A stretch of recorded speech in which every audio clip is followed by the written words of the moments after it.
When Nate Diaz posted that training video, we all thought he looked good, but Joe Rogan just saw it, and he thinks Conor McGregor is in big trouble. Breaking news tonight, the JRE just dropped, and Rogan is sounding the alarm. Rogan also leaked a massive detail about the venue. He claims the Secret Service is banning certain people from being in the fighters' corners due to background checks. Subscribe and hit the bell right now. If you want to know which members of Conor's team might be banned from the White House, click that button. Let's check the list.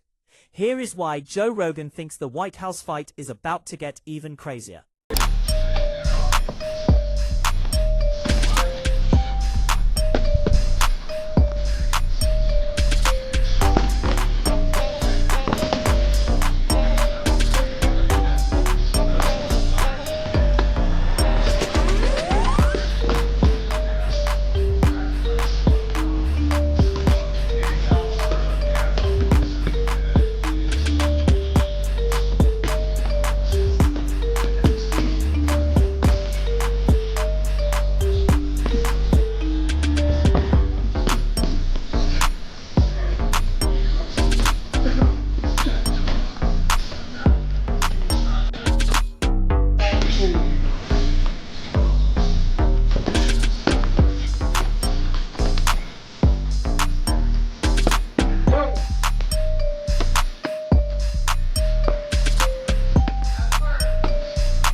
Are you doing it? What if he gets what if Nate and Conor gets 3 million pay-per-views?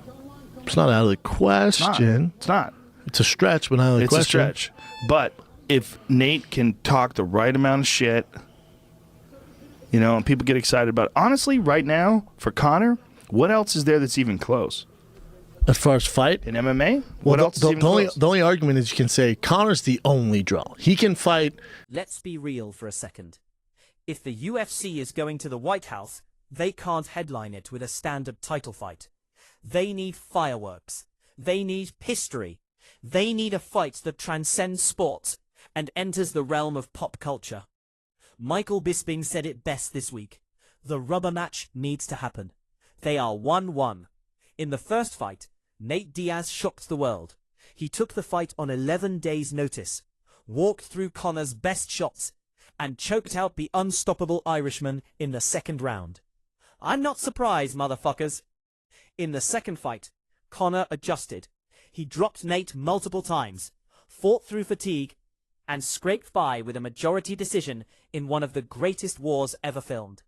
The story isn't finished. It's a cliffhanger that has lasted nearly a decade. Bisping went on record saying, if it doesn't happen in the UFC, it happens in a car park. It happens at the White House. Imagine the visuals. Nate Diaz walking out to the Oval Office. The Stockton slap in front of the Secret Service. It is the kind of spectacle that you couldn't write in a movie script because it would be too unbelievable. Nate should be looking at Michael Chandler's losing streak and laughing. He doesn't need to fight a guy who loses exciting fights. He needs the king. And right now, all signs point to the UFC trying to lock this down for June 2026. I think the answer is very obvious. I think we would all rather see Conor McGregor versus Nate Diaz 3. Of course, they are 1-1. The rubber match needs to happen. And if it doesn't happen in the UFC, maybe it happens down the line when they're out the UFC and they're both in the 50s, right? That fight needs to happen at some point in a car park, in a pub, in a restaurant, or better yet, at the White House in the UFC's octagon. That would be a fight that we all want to see, and I think it kind of needs to happen. Anyway, so that's what Nate Diaz should be targeting. That's what he should be talking about. Saying, never mind Michael Chandler, man. I can't do a Nate Diaz impression, right? He should say, never mind Michael Chandler. He's lost his last few fights. We're 1-1. Let's go. Let's do it at the Oval Office, on the White House lawn, wherever the fight's going to take place, right? That's what they should be called. Joe Rogan recently dropped a truth bomb on his podcast that explains exactly why Nate holds all the cards right now. Rogan pointed out that Conor McGregor is the biggest star in the sport. He can fight Billy from Afghanistan and sell 1 million pay-per-views. He brings the eyes. But Nate Diaz is the only guy who matches him. When Conor fought Eddie Alvarez, the world watched Conor. When Conor fought Dustin Poirier, the world watched Conor. But when Conor fought Nate, they watched both of them. Rogan explained that Nate's star power comes from his authenticity. He doesn't care. He smokes weed. He curses on live TV. He flicks off the boss. In an era of media-trained robots who thank their sponsors after every sentence, Nate Diaz is the last real samurai. That I don't give a fuck attitude is exactly what resonates with the American public. And if you put that energy on a stage as uptight and regulated as the White House, the contrast alone is worth the price of admission. Rogan believes that if this card happens, Nate isn't just a participant. He is the catalyst. He is the reason the event sells out in 10 seconds. He is the voice of the people crashing the elite's party. I mean, they're obviously not out of shape. They're both thin. Yeah. They look like they're fit. I see them training. I see, pictures of them with jiu-jitsu gis on and hitting the bag and shit. It's, who knows, man? I mean, it's also like they want that big payday, especially now, and they should get that big payday. But goddamn, if I was the UFC, you pay them? Fuck yeah. I think those guys are superstars. I think the UFC doesn't know. I think one of the reasons why Nate Diaz versus Conor McGregor was so big is because people love Nate Diaz too. It's not just Conor McGregor. No doubt. If Conor McGregor, no disrespect to Eddie Alvarez, but when Conor McGregor fought Eddie Alvarez, the vast majority of the eyes were on Conor McGregor. Yeah. When Conor McGregor fights Nate Diaz, you're looking at a lot of people who love Nate Diaz. Yeah. But Now, let's look at the date. This is the detail that the casual fans are missing. The rumors aren't just pointing to sometime in 2026. They are pointing to a specific date, June 14th, 2026. Why is that date significant? 2 reasons. It is Flag Day. It is Donald Trump's 80th birthday. We know that Dana White and Donald Trump are close friends. We know that Trump loves the UFC. He was the first guy to let them host events at his casinos when the sport was banned everywhere else. This isn't just a fight card. It is a birthday party for the president. Dana White wants to give his friend the ultimate gift. The biggest sporting event in history, right in his backyard. Nate Diaz fits this political chaos perfectly. He is the anti-establishment hero. Conor McGregor is the global capitalist icon. Putting them together on Trump's 80th birthday creates a cultural singularity that will dominate every news cycle on the planet. CNN, Fox News, ESPN, BBC, everyone will be covering this.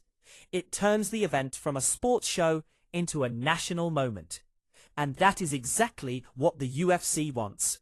I mean, honestly, if anybody could still fight in their old age, the way the Diaz brothers fight, their style will allow them to fight longer. Yeah. Because they're not like the best athletes. So they rely on skill and just endurance. Endurance, yeah. So they can fight longer. So I'm assuming that they still have something left in. But here is the problem. Dana White. Dana loves Nate. He calls the octagon Nate's house.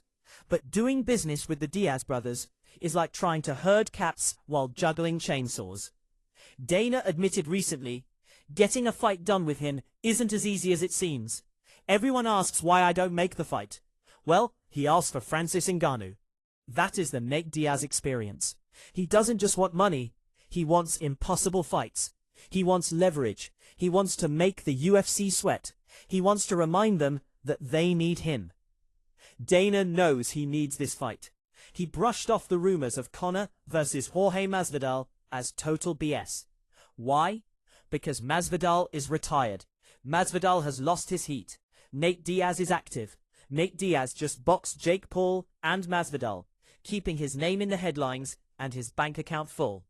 Dana is playing poker right now. He is acting like the card is hard to build, saying we're working on it.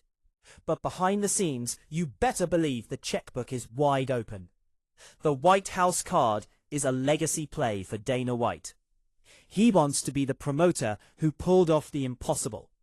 And the only way to do that is with the 209. You've heard the new talk is that Conor McGregor, Jorge Masvidal could be a potential. No, What's your thoughts? Oh, you haven't heard this? No. This is the biggest thing on social media now. Everyone's talking, that Chandler's out and Masvidal's in, and it's Conor and Masvidal. You know what's funny? So in my algorithm on Instagram, I have nothing MMA. Right? Literally nothing MMA pops up. Oh, mine's politics. That's my... Yeah, mine's definitely, there's some politics, but yeah, I don't listen to any of the goofy No. No. Is that considered goofy?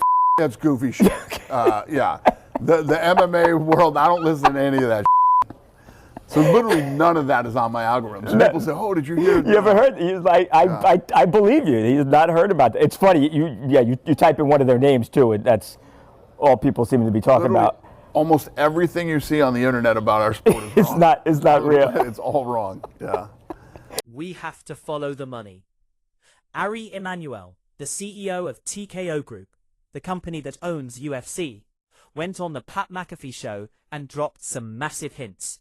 He said, at the White House, I think it's 3,000 to 4,000 people. Dana is working on it right now. 3,000 people. That is a tiny crowd for a UFC event. Usually they sell out 20,000-seat arenas. Why go so small? Exclusivity. This event isn't about ticket sales. You can't buy a ticket to this. You have to be invited. It will be the hottest ticket in the history of the world. Kings, queens, billionaires, celebrities, they will all be fighting for those 3,000 seats. For Ari Emanuel, this is about stock price. Pulling off a White House event proves that the UFC is not just a cage fighting league. It is a mainstream powerhouse that can operate at the highest levels of government. It validates the merger with WWE. It boosts the TKO stock. They don't need a gate of $20 million. They need the cultural cachet. And Nate Diaz versus Conor McGregor is the only fight that justifies that level of exclusivity. I think the answer is very obvious. I think we would all rather see Conor McGregor versus Nate Diaz 3. Of course, they are 1-1. The rubber match needs to happen. And if it doesn't happen in the UFC, maybe it happens down the line when they're out of the UFC and they're both in the 50s, right? That fight needs to happen at some point in a car park, in a pub, in a restaurant, or better yet, at the White House in the UFC's octagon. That would be a fight that we all want to see. And I think it kind of needs to happen. Anyway, so that's what Nate Diaz should be targeting. That's what he should be talking about. Saying, never mind Michael Chandler, man. I can't do a Nate Diaz impression, right? He should say, never mind Michael Chandler. He's lost his last few fights. We're 1-1. Let's go. Let's do it at the Oval Office, on the White House lawn, wherever the fight's going to take place, right? That's what they should be called. Let's address the elephant in the room. Social media has been buzzing about Conor McGregor fighting Jorge Masvidal for the BMF belt at the White House. Stop it. Dana White shut this down immediately. He called the internet rumors goofy.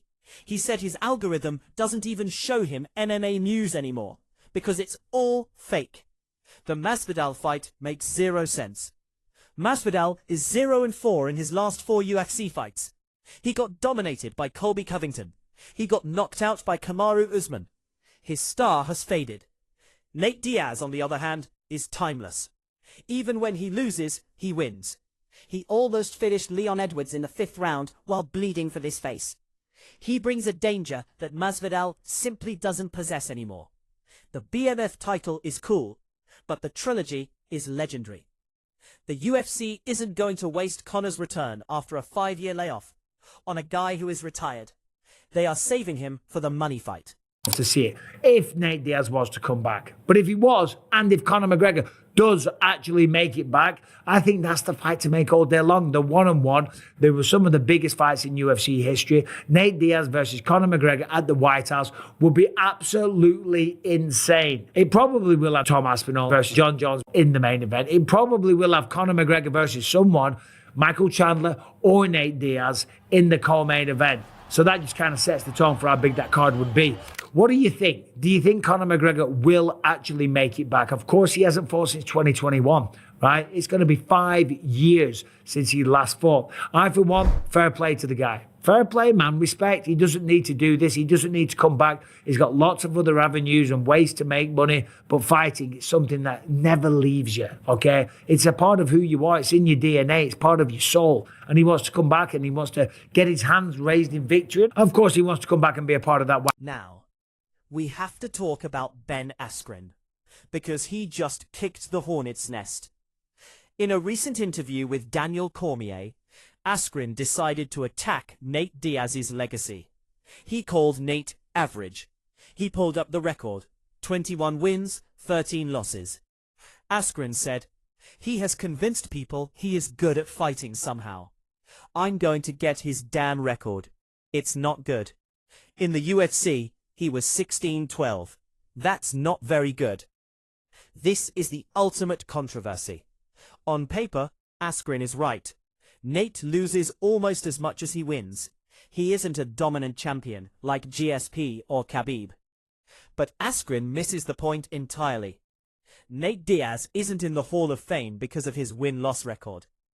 He is in the Hall of Fame of our hearts because he fights anyone, anywhere, anytime. He fights with a style that is impossible to replicate. He points at you while he's slapping you. He flexes while he's covered in blood. Askren's comments are going to ignite the Diaz army. They are going to flood social media defending their guy. And honestly, that controversy just makes the White House fight even bigger. It proves that Nate is still the most talked about fighter in the game, even with double-digit losses. Because that's not the fight I want to see next. Okay, if Nate Diaz comes back and gets a big win over someone in the welterweight division, okay, and he does it impressively, and then the McGregor fight happens, that's when I'm interested. But right now, I feel like the hardcore fans are kind of in mutual agreement that it's Masvidal or Gaethje. To us, it's kind of Masvidal or Gaethje, and for Chael Sonnen and Ariel Helwani to both say that they think Nate Diaz trilogy should be next is strange to me.